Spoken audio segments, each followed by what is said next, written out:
Comparando na otro mga eskwela na syudad, ta esta pa siyempre será el Composite School aquí na Masepla, Mampang.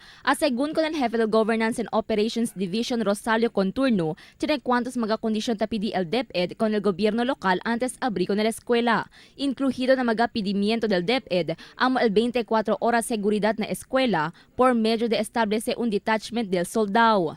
Después ya queda víctima por cuantos veces el escuela na robo, onde yaruba di ila mga mesa, silla y otros facilidades. Hindi naman ito basta-basta dahil man open alya, si hindi tumira ko rin sa mga condition kasi there, i-assess kami assessment. So, and then we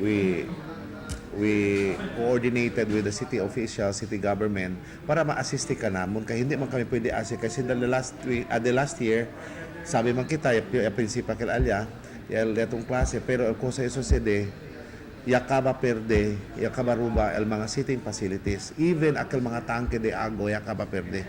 So ara, no kira tamin kami si puni uli alya, sinuay man lang kenmira.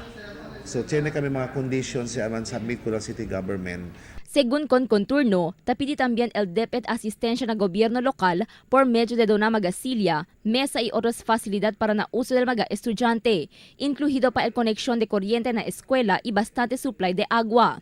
Según na DepEd, preparaw ya el mga maestra quien enseña na eskwela. El abrir sila con el eskwela el momento tiene mga facilidades y el seguridad. El uno kat kami pedimiento alya, there should be a 24/7 security.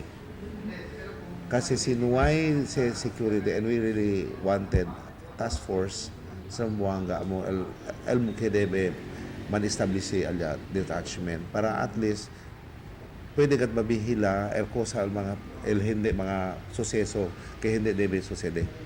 Kasi no kire kami repeat uli el kosa yung sucede last year kaya kaba lang sila desto sa el kosa yung mga structured.